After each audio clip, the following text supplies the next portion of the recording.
la verdad que es muy importante para mí estar aquí con ustedes. Voy a ir un poquito rápido en la parte de introducción para tratar de no comerme el tiempo con la parte medular de esto. Entonces, si me haces favor, gracias. Para hablar de la experiencia que traigo con ustedes, primero quiero que reflexionemos un poquito sobre cómo es que podemos ver el conocimiento. O sea, la epistemología del conocimiento nos habla de cómo una persona que posee el conocimiento va a atacar a un objeto, ¿vale? Independientemente de que sea. Aclarando en el ámbito de estudio, para que no me pase lo de la otra ocasión, no es que los alumnos sean objetos o sean objetos de estudio, sino la forma en que un docente va a atacar su materia, va a atacar el contenido, cómo lo va a ver.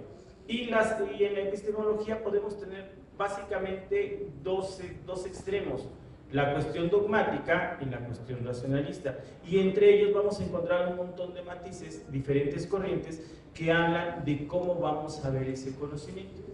Yo sé que si hablamos de dogmas casi siempre lo relacionamos con religión, que no es así, no es únicamente. El caso de las ciencias también existen cuestiones dogmáticas. Pensemos en un axioma de matemáticas. ¿Qué pasaría si decidiéramos cambiar el axioma de probabilidad estadística?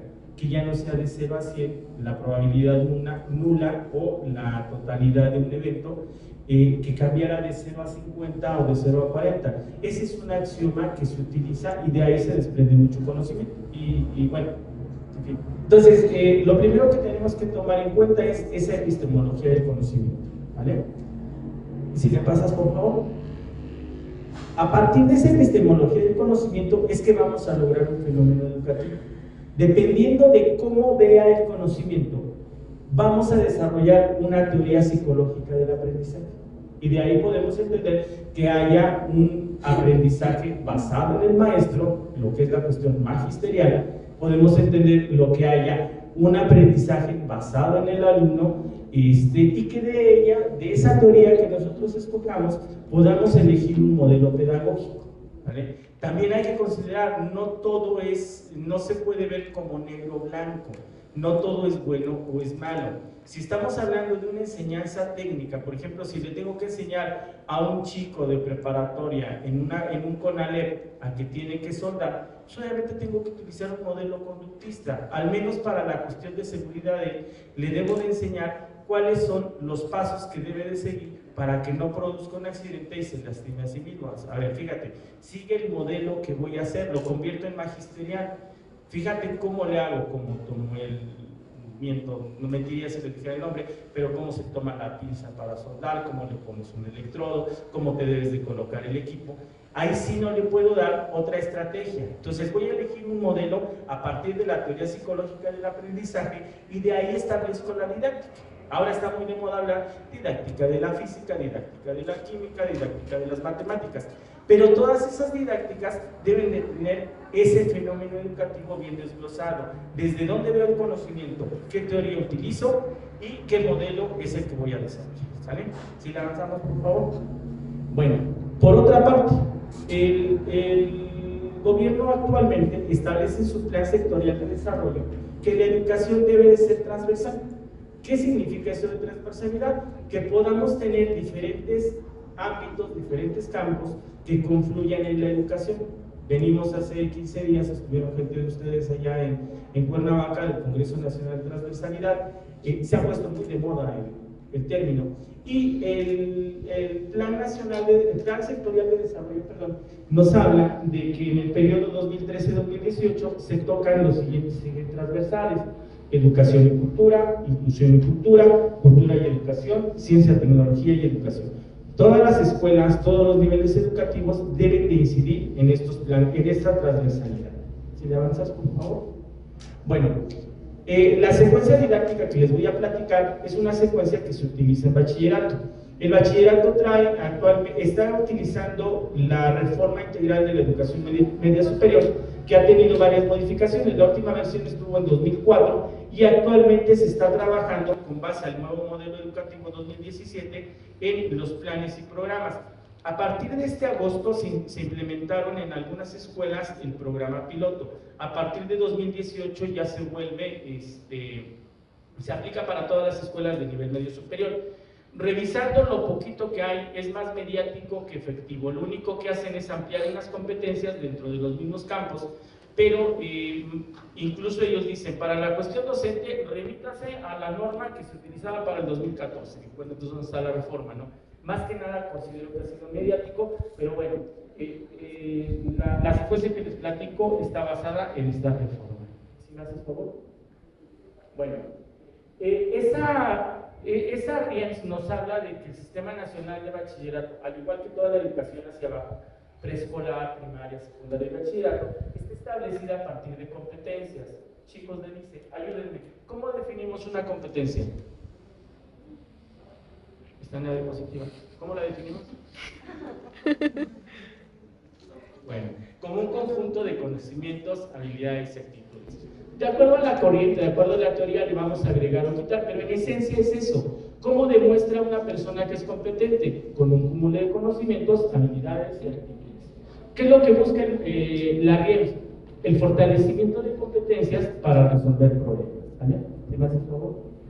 Bueno, por otra parte, existen muchos modelos pedagógicos y didácticos.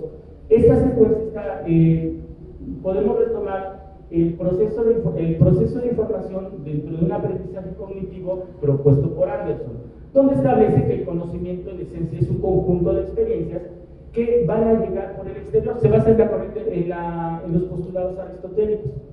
Son estímulos del exterior y los conocimientos previos van a influir en el procesamiento de la información. El aprendizaje. ¿Cómo logramos el aprendizaje? Voy a lograr habilidades, conceptos y estrategias y van a ser efectivos a partir de las estrategias que establezcan. Por favor. Bueno, y tenemos un esquema que propone Anderson que es muy similar a un procesamiento de computadora.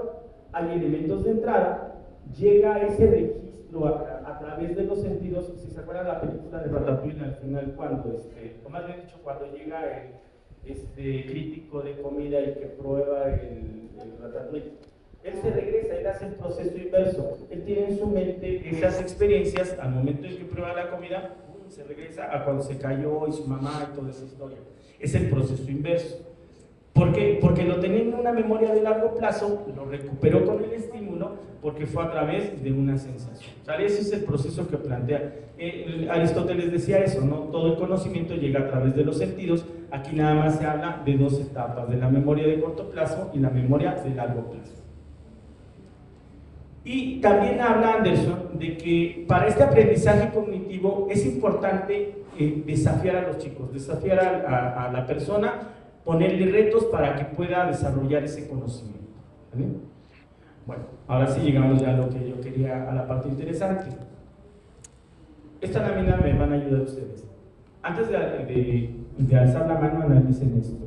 Les voy a pedir que alce la mano aquel que se levantaba o se levanta diciendo: oh, hoy tengo clases de matemáticas, qué emoción, qué alegría. Alce la mano, ¿quién lo hace? Nadie lo hace. Ay, perdón. Bueno, aparte de la maestra, ¿quién más? ¿Por qué no lo hace? ¿Por qué no lo hacemos así realmente? Porque es difícil. Bueno. Es pesada. ¿Quién ha utilizado las matemáticas? No se comprende. Todo es. Yo creo. A partir de la escuela, a partir de lo que les enseñan en la escuela. Sí, por ejemplo, mi maestra de inglés, la verdad a mí igual no, desde que estudié la secundaria, bachillerato, no me gustaron las matemáticas, por eso es que decidí estudiar la licenciatura en lenguas extranjeras. Pero en donde llevamos a cabo las matemáticas es en cuanto sacamos los promedios de los alumnos, en todos sí se ocupan las matemáticas, pero pues realmente. Yo le voy a decir qué pasa ahí. Lamentablemente esta es una realidad. El niño tiene la capacidad de aprender matemáticas hasta que llega a la escuela. O sea, un niño de la calle que vende en una esquina tiene la capacidad de aprender a contar, de dar el cambio y de transarse a quien le vende, y nunca ha ido a la escuela. En cambio, el niño que va a la escuela, le enseñamos matemáticas y le dan mal el cambio. O sea, En las escuelas les desenseñamos a utilizar matemáticas. O sea, tenemos ese grave problema. ¿Por qué? Si me haces favor de pasarme. ¿Por qué lo hacemos? Porque no tenemos la capacidad a veces de poder enseñar. Epistemológicamente lo vemos de manera diferente. Al niño le enseñamos a multiplicar como yo sé. Le enseño quebrados como yo sé. Un gran problema que tenemos con la enseñanza de los números racionales es la forma en cómo se los enseñan en la educación básica. Cuando los recibimos en bachillerato, les queremos retomar el conocimiento de las fracciones, suma, resta, multiplicación de fracciones, y traen unas bolas impresionantes, porque no les enseñaron a razonar, les enseñaron recetas de cocina. El maestro en la primaria, con tal de salir del apuro, le enseña una receta de cocina. Tú multiplica este de aquí por este de acá y lo pones acá. El 80% de los chicos en bachillerato llegan a hacer multiplicaciones de quebrados. En lugar de hacer multiplicaciones de quebrados, hacen divisiones, producto cruzado, porque así se los enseñamos. Entonces, ¿cuál es el problema? Que no estamos haciendo la racionalización, lo estamos enseñando de manera dogmática. El problema en las escuelas, sobre todo a nivel medio superior, no es, la reprobación no es por el aprendizaje, es por la enseñanza. O sea, eso sí, debemos ser muy críticos, muy realistas. ¿Por qué? Porque además el maestro de nivel medio superior formado en una carrera de ingeniería, en una carrera afín, no trae nada de pedagogía y no trae nada de ciencias sociales y quiere que su alumno de nivel medio superior resuelva ecuaciones de segundo y tercer grados como él las resolvía en la facultad. ¿Okay? Bueno, el sistema de bachillerato me habla de que a nivel medio superior, para todos los alumnos, para todas las carreras, debe de existir, debemos desarrollar competencias genéricas. Una de ellas, que el alumno sea sensible al arte, participe en la apreciación e interpretación de sus expresiones en distintos géneros.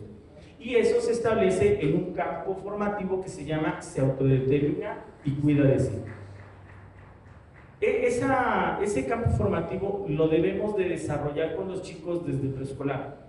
En preescolar van a encontrar que está ese campo formativo en la primaria, en la secundaria y también en el medio superior. ¿Vale? ¿Sí me haces favor? Bueno, ¿qué pasa si yo le tengo que enseñar a un chico los polígonos irregulares? Hay dos formas. Una, que es con esta estrategia que les quiero compartir. Primero les platico qué es el cubismo. Yo sé que todo el mundo sabemos qué es el cubismo, la verdad yo no sabía. Entonces un día me puse a leer qué es el cubismo, y el cubismo es una escuela de teoría estética de las artes plásticas y el diseño caracterizada por la utilización de formas geométricas como los cubos, los triángulos y los rectángulos.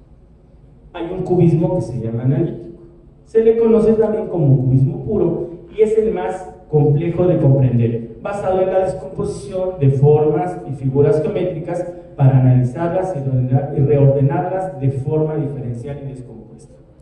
¿Qué pasa si al alumno, antes de decirle los polígonos, le platico esto y le muestro algo como lo que sigue? Fíjate que había unos señores que se llamaban así: Pablo Picasso, George Brahe, José Victoriano González Pérez, Hernán Leyer y el Metzinger, que hicieron cosas como estas. Ahí está un autorretrato de Pablo Picasso. Yo sé que en ese momento al alumno, al presentarle esto, le genera una expectativa diferente. Ya no trae la... decía Darío ayer, hay una descomposición. O sea, ¿aquí qué estoy haciendo? Estoy descomponiendo el esquema. No le estoy planteando un esquema tradicional de la enseñanza de matemáticas. No le digo, fíjate que la geometría plana nos habla, por ejemplo, el estudio de la geometría plana es un estudio dogmático completamente. Para el estudio de la geometría hay axiomas básicos.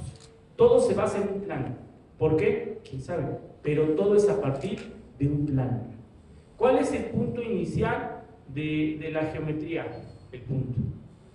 ¿Por qué? No sé, pero hazme caso, es el punto. Y si juntas varios puntos, ¿qué estamos formando? Líneas. ¿Por qué? Porque así dice el axioma. Después de las líneas, juntas dos líneas, ¿qué formas? Un ángulo. ¿Pero por qué? Porque así dice la acción. Es bien dogmático el estudio de la geometría plana. Puedo jugar con ese esquema y no darlo dogmático. ¿Sí me haces favor? Entonces le digo, a ver, fíjate que Pablo Picasso dibujó este cuadro. ¿Qué te representa? ¿Qué te significa?